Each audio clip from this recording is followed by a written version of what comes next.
Right, welcome. This is going to be a running experiment. So maybe the audio is going to be quite shit. But let's remember, I do these much for myself. Whether it's because the audience of about 10 people on average probably isn't that fussed about the audio quality. Anyway, I even wonder who's listening. I've met some at a conference. But the reason I'm recording this one is to start preparing for this year's International Place Branding Association conference I'm going to. Because I've had to, switch modes for my PhD as well, because I can finally see the finish line, which is interesting. I haven't done it until this night. Got family visiting, so I couldn't sleep very well after having to be always switched on to answer all their questions about why the UK is a certain way compared to Bulgaria. And I realized I couldn't answer half of them, or some of them were just like my own inferences. It's bizarre, but couldn't sleep, so I was doing some hardcore meditation for about an hour and a half, and then amidst all the relaxation, it just started coming in. I mean, I've been analyzing a lot of the data from the PhD, and I've got the core themes, but I had just had on my to-do list to rename the theoretical, the kind of literature-driven concepts into, okay, so what's coming up, my themes, and rename them. And then they just started coming out when I started imagining them as questions to ask in the next phase, if there was a next phase. So the first theme is, theoretically, was broadly about the effect and emotions towards place that people have, which I'd broken down just because in the literature it's broken down into place identity and place attachment, and how that's different. Looking at my data, place attachment by definition is the positive aspects, but place identity, when you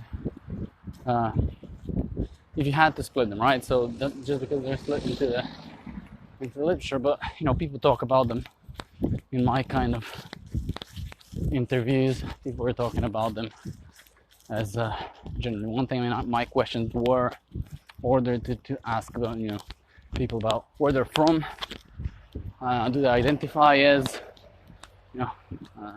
someone from that place? Do they identify as a local where they live?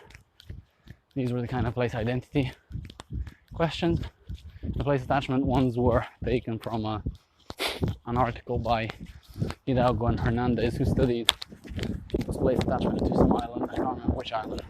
But it was a quantity scale that I thought, might as well ask the questions whether people are attached to the physical aspects, landscape, to family and friends. So I just asked those qualitatively. So what came out with the place identity was I guess the right word, if I'm using a phenomenological approach, is essentially. So essentially place identity is about belonging, sense of belonging, which, following the chain, after rounds and rounds of comparing these responses, I can say can be, right? Because I'm not going to say is always necessarily, because it's not the kind of research I'm doing. I'm not trying to give you one solution, but it's about what things are essentially, what they could be about. So place identity could be about a sense of belonging, which gives you an aura of confidence, and sense of belonging, confidence. There's one more aspect. Damn it, it's escaping me. Let me talk about the first two. So belonging, and that's where it was always about belonging to a certain history.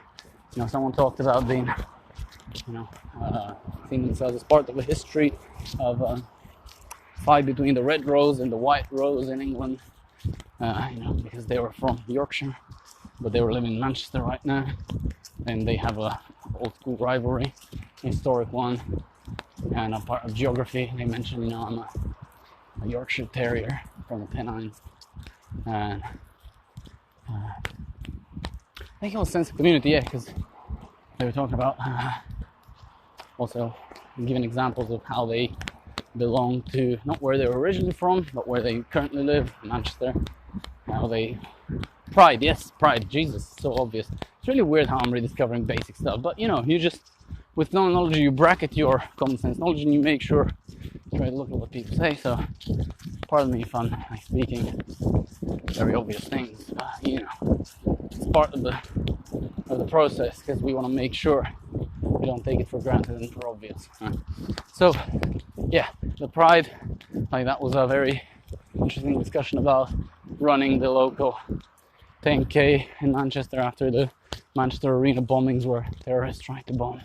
Well, they didn't try, they bombed the concert, and it was like, Manchester wouldn't be taken down by terrorists, and that pride in the city, which then I found was interesting to relate to discussions that were very well captured by a discussion with one of the participants about how Lagos in Nigeria, where they're from, was basically exuding an aura of confidence.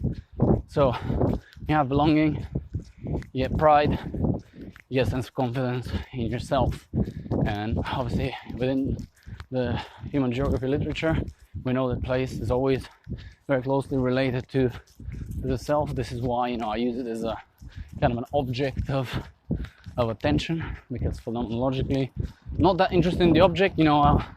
I've got data on what people talked about when they talk about places. The people, the lifestyles, all that.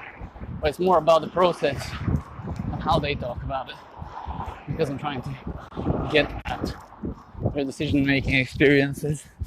And so they, and all of that was creating cohesion amongst the group. But then there was a lot of discussion from participants about how that belonging, pride, and confidence, when taken to the extreme for one group, always made others feel like outsiders.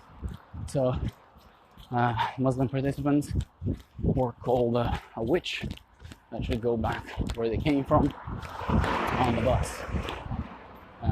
They felt like they didn't need to bring their religion or where they're from to the shop. Sometimes you just want to do the shop. You don't want to answer the questions about where is home though. Where are you from? That's place identity. And what I need to then do is make sure that I've ordered it into what's central. So it's about belonging. And then as you concentrically go out to the relationships to the other themes, that's kind of still work in progress. But definitely the relationship with place attachment is obvious, because there is always positive aspects within place identity, but sometimes, because it tends to be built around the one homogeneous identity, tends to create friction for those that feel like outsiders.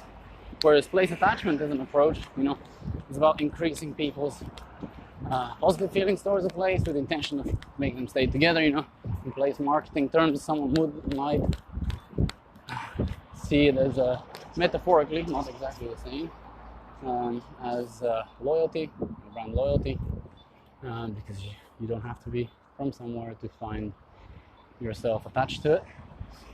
So the themes there were more relating to aspects of feeling at home, and what that was essentially about, and kind of again within the focus was very well captured in a statement from a participant that talked about, ultimately home is where you're surrounded by the people you want to be surrounded by. so you can switch your head off and chill. Now that's a very interesting one because of the original intention of the PhD, looking at whether decisions of where to live are guided by rationality or intuition. Because obviously you'd expect rationality to resemble, in whichever way you defined it, theoretically, have some sort of a aspect of using your head, using your brain. But actually, is that where you're going to feel at home? At home is about not needing to think. And one could theorize in many directions, which I'll be doing as I go along, but I'll allow myself this tangent now to think about the glorification of head thinking, problem solving, which would have evolved for certain types of problem solving. But when you're at home, you want to be solving problems, to feel at ease and to feel positive feelings. So positive feelings and head thinking, not very connected. And I guess I'll connect it here because again I haven't done the analysis for this while to allow myself to associate and think. I've been reading a paper where, because I realized as I was talking to people, I had questions about for each of the moves where people moved from a certain place to another, whether they made this decision rationally. And then I didn't have anything as a probe. Oh, did you do it emotionally, intuitively? How? Just let them talk about it. And then discussions about feelings emerged, but nobody mentioned intuition. I don't think there is a single mention of intuition or gut feelings, which is where I came from within the literature, because that's how the opposition is put together. You either have your head or gut feelings.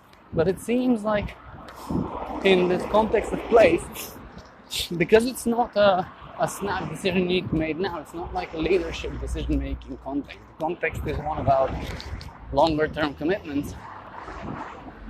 People did talk about using your head to set a direction. Following your heart to set a direction, but then using your head to evaluate the best way forward. So both of those. And then I was like, okay, the heart is the same as gut intuitions. Let's turn a blind eye, force it back to the literature, but it's not. I then was like, wait, it's gotta be something different. And I just went back to see if in the literature anyone talks about a split between head, heart, and gut. And then went to neuroscience as well.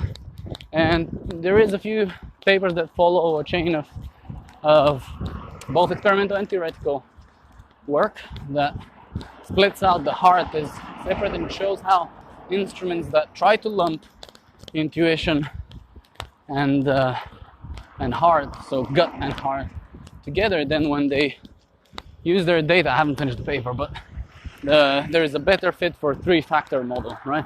Two-factor analysis, and I think principal component. I haven't finished the paper. I'm not going to pretend I know, but the takeaway is that the heart is different. And I was reading the paper and realizing it's not. Dual process theories are the dominant ones. They won the Nobel Prize for Kahneman. Then on the other side, you have people like Giger Renzer trying to justify, when our gut intuitions are actually right, but no one's talking about the heart. And turns out it's not just a woo thing, lovey-dovey. We have neurons as much as a cat's brain around the heart, the viscera, separate from the gut viscera, separate, different. So this is where I'm going to delve into it. I think there's something there. There's a contribution to talk about, home is where the heart is. It's not just an nicey thing. Where does your heart tell you should be going, right? And then when I talk about your heart, not to jump to just rationality and emotion, I asked a lot of questions from my participants about personal priorities, because at the end of the day, when people say, oh, there is variety in preferences, it seems to be the only thing where when you show there's variety and people go, oh, then there couldn't be any scientific finding. And it's there is variety of within the different laws of, physics, but then at the more abstract level, there is a formula. It's not an equation. An equation has to be exactly right. But within a formula, you substitute x with multiple things and it could still work, right? Or whatever. That's the difference between an equation and a formula. So I feel like in things looking at people, we go either, compound, hardcore, consistent statistical data. There's variety. There's variety. There's then anything goes. It's total relativism. That can't be right. So the personal preferences, the core theme is that obviously, personal preferences shift over time and they change, but they change in life stages, right? It depends on what life stage you're in.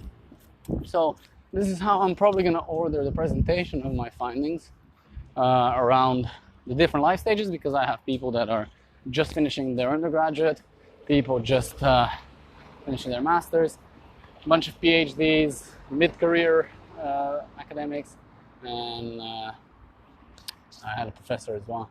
So obviously I'm limiting all of this, to academics. I think it's actually an exciting way to look at the problem. I started from the idea of whether the creative class is defined by regional Florida chooses differently to others, but actually, I was trying to find a way to sample for the creative class, and when you look at how it's contested based on its definition of both, types of work and human capital, it's a bit problematic. So I just wanted to stick to something that people can't necessarily argue easily against. And academics, there is pieces of work that have looked at how they make choices about where they live differently based on, all of their different anchors that they have from the standpoint of the institution, the opportunity for research. But I'm looking at them as the human problems, right? And then we'll see where that goes. So that's why, I'll see in the life stages how things are different. Personal priorities. I call them. I keep making that mistake of calling them interchangeably preferences and priorities. Sorry, my questions were about priorities, prioritizing, because I wanted to see if there are any more ultimate priorities, the ones that are just ends in themselves, like, I just care about X, I just care about Y, as not as a means to an end, but as an end itself. Because in the literature around defining people's core concerns, I found that that's a way to see whether there is something static, stable in people, because that's one of the things that in behavioral economics you would argue can define rationality. Do you have stable preferences? Stable preferences and priorities. Damn it, I keep using them interchangeably. I need to make sure I check. Because preferences, I have looked at the work of Bourdieu around taste and preference, but again, that's probably a slightly different concept. I need to look at that. And then from the side of rationality, rationality seems to be essentially, can essentially be thought of as being about avoiding regret, which was a finding that was not that surprising. That's in line with some of the Kahneman work. Regret avoidance is big. People would say in my interviews, I've made this decision and 16 years later I don't regret it, even though the decision itself was to move away from New Jersey after 9/11, thinking that it's risky to live in New Jersey when things were hit. You could argue that's a bit irrational, but moving away was not regretted. But it's difficult in these subjective things to say something is irrational. That's why I'm using a phenomenological approach. I don't want to make claims about being able to judge bias, because then it's going to be too much of my judgment. And finally, and this is where the core of my contribution is about emotions and the softer aspects, and there's a lot more work to do. So by the time I go to the conference, I'll have a bit more of a structure to this, but up until then I'll probably record a few more things and see where it takes me.